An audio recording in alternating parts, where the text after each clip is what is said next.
So, I was recently a part of a Twitter conversation discussing the financial success of Far From Home in comparison to the Raimi Trilogy. If you're not aware, Spider-Man fan debates on Twitter can get quite hostile, to put it simply, especially when it comes to fights about the Raimi films in comparison to the MCU Spider-Man films. So, I am very happy to say that my Twitter conversation was actually quite civil. Shocking, I know. No one even got called a retard for no discernible reason. How often do you see that happen on the internet? That being said, hopefully people don't start a flame war about Spider-Man in my comment section now. I say this because I know how Spider-Man fanboys like to act, and I know how they succumb to the temptation of throwing tantrums very easily. While we're here, I just thought I'd say that there is no definitive Spider-Man. Okay? It's just whoever you personally prefer. There, I settled that age-old debate. That was easy. You can all go home now. But back to the topic at hand, the question of who was more successful financially, Far From Home or the Raimi Trilogy, got me thinking. So I decided to write an essay showing my findings, and I've decided to convert that essay into a video since I spent a whole day researching and writing it. And the answer is actually not as straightforward as you might think it is. So, if you want to learn a bit about box office analysis by some arsehole with a YouTube channel who really likes Spider-Man, this is the video for you. Also, I'm going to refer to the tweets that help stimulate certain parts of my research, but I won't be referring to names in case a blow-up does occur in the comment section. I don't want these people getting harassed because hostile people have opinions on Spider-Man. If you really want to harass me on Twitter, fine, I guess I'd rather you didn't, but I'd also rather the hate be directed at me than the people from these tweets. So here's my Twitter. Here's my Twitter I can't speak English. So here's my Twitter handle. Go nuts. Now that that's all settled, let's dive into the box office of Far From Home in the Raimi Trilogy. Also, all links I use to help with my research will be in the description, and if I screwed up some math along the way, feel free to correct me.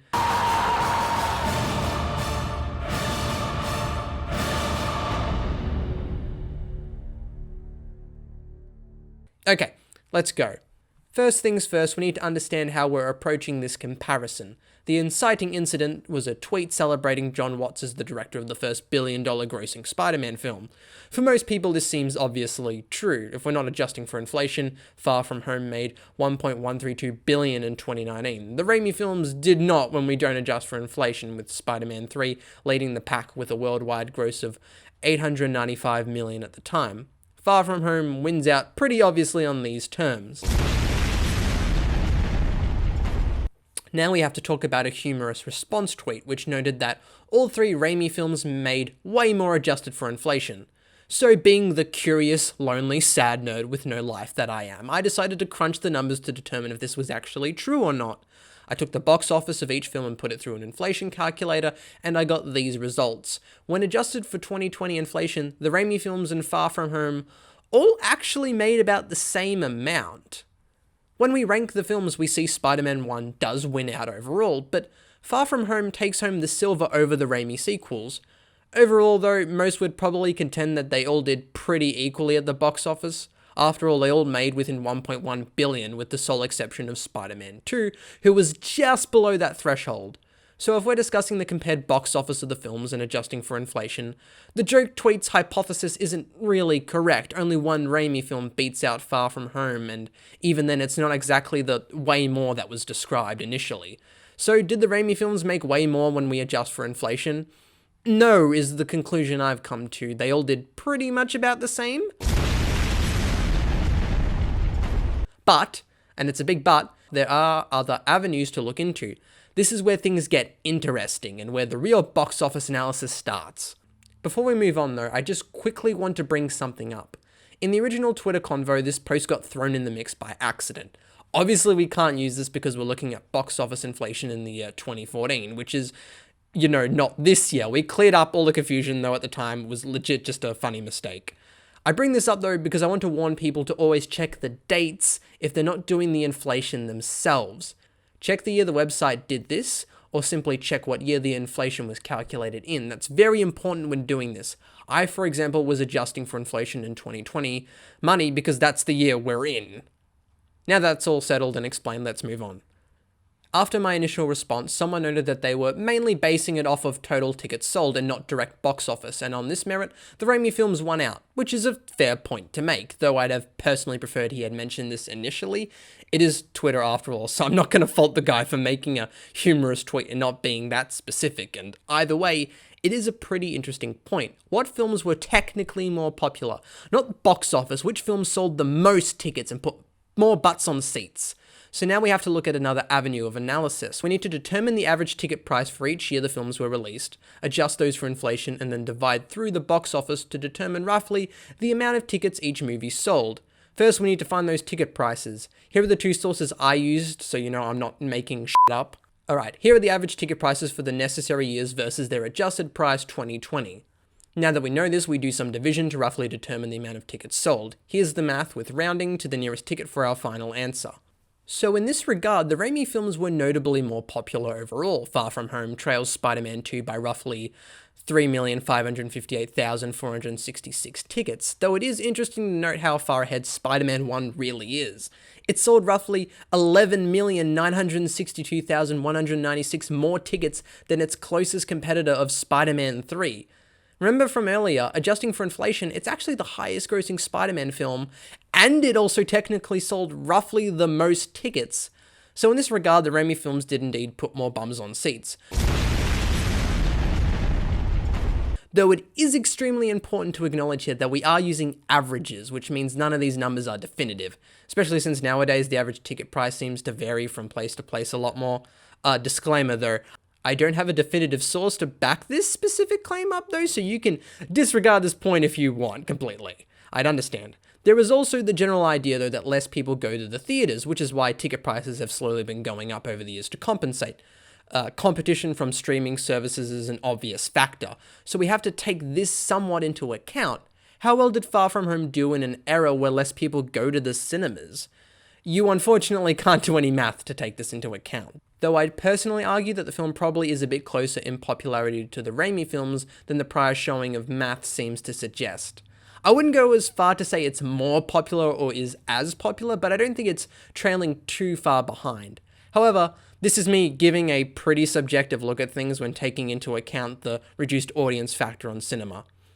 Here are the sources I used, by the way, for this point about ticket prices going up nowadays.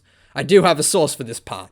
Now, none of this is conclusive, of course, but it's worth taking into account. I'd agree that on the strict basis of average tickets sold, the Raimi films were more popular, but I don't think it's by some ridiculously large margin. We also need to take into account how well the MCU Spider-Man films do in comparison to its own universe.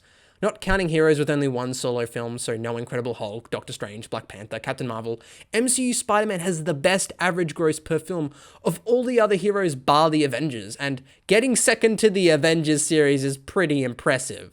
Homecoming and Far From Home average out to $1,037,076,995.40 in 2020 money, blowing Thor's trilogy and the Ant-Man duology out of the water completely. The Cap and Iron Man trilogies are also left behind with only $816 million and $930 million averages respectively per film.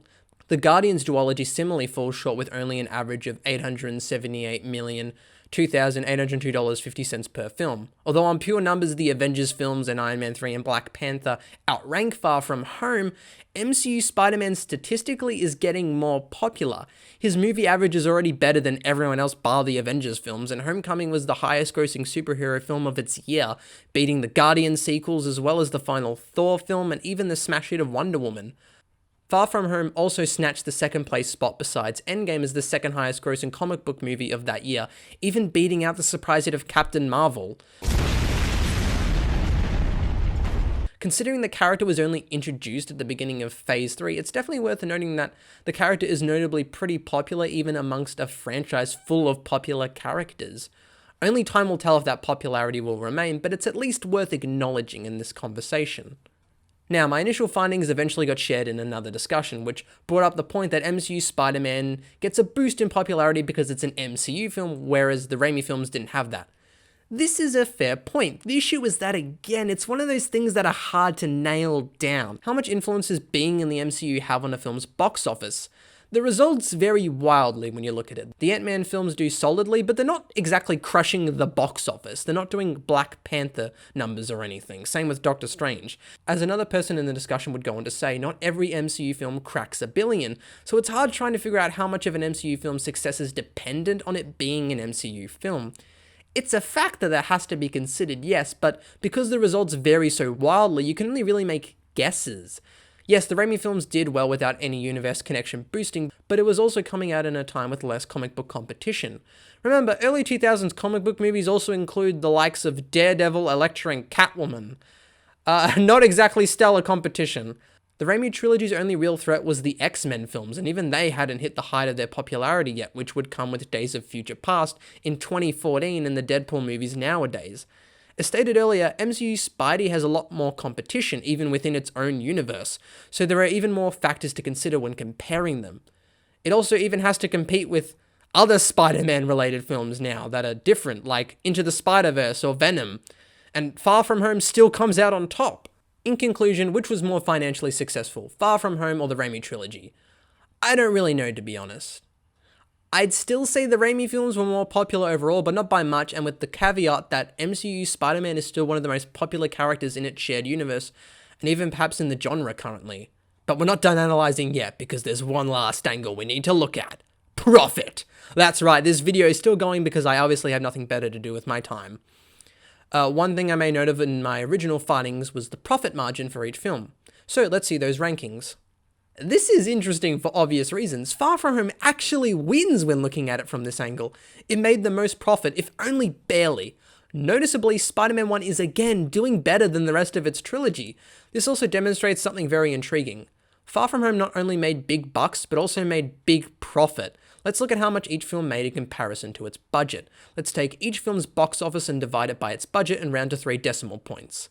Far From Home did incredibly well considering its noticeably lower budget. Remember, this is the cheapest live-action Spidey flick when adjusting for inflation. So managing this profit margin is pretty good considering it didn't have, say, Guardians 2's budget of $200 million. Looking at this from a profit perspective, Far From Home outclasses all the other films. It made the most profit and made over 7 times its budget. For comparison, Avengers Endgame made roughly 7.859 times its budget back. So looking at it from this angle, Far From Home actually wins out over the Raimi Trilogy, which despite putting more bums on seats was making back less money with each subsequent film. In conclusion, the Raimi vs Far From Home battle is interesting. Looking at box office alone, they all pretty much made the same amount. Looking at tickets sold, Raimi wins out. Looking at profit though, Far From Home clinches the win. Combined with other factors that are tough to account for numerically, as discussed earlier, it's tough to give a definitive winner. The only answer I'm personally comfortable with is that the series might have actually peaked with Spider-Man 1. It made the most money, sold the most tickets by a healthy margin, and was also second best at the profit game. In a way, all other Spidey flicks have been chasing the success of the original Raimi classic. And I'm honestly fine with this because that's probably my favourite Spidey film. You can all yell at me in the comments now. By the way, Tom Holland is my favourite actor in the role live action wise. Now I'll have the Raimi fanboys and the Holland fanboys at my throat. Everyone gets to hate me. Yay! So overall, there really isn't a clear winner. It's more like a tie and a win for each one when taking into account the 3 categories I used. Make of this what you will. If there's one thing I want people to take away from this, it isn't actually who won. It's about how we should approach box office analysis. Because I personally think people tend to approach it from a very surface level perspective on Twitter and YouTube sometimes. Writing this essay actually helped me grow as a critic when it comes to analysing box office, because I was looking at the subject from different perspectives and doing research and crunching the numbers. I think a lot of people unfortunately tend to approach box office analysis like a yes or no question. You know how eventually in school your teacher would tell you to stop trying to answer questions with just a yes or no and instead to use sentences and elaborate and explain yourself? That's what we should be aiming for, trying to get to the nuance of the discussion instead of trying to answer the question with a yes or no response and missing a lot of the details as a result. Dan Murrell did a great video last year discussing all the misinformation going around about Captain Marvel's box office results. I highly recommend it, and I'll link it in the description because we need more analysis like that. People are very willing to fudge the numbers or not actually do the research, and I don't think that helps the discourse at all. I was a big part of this problem too not too long ago, in fact. It's easy to fall into this trap of just looking at a number and thinking that tells the whole story. So again, if you learn anything from this video, it's to understand the different avenues one can take when analyzing box office. Thanks for watching, and P.S. If someone calls me a fake Spider-Man fan or says I'm not a real Spider-Man fan, I will completely disregard anything you actually say in the comments. I will also then go and scream into a pillow.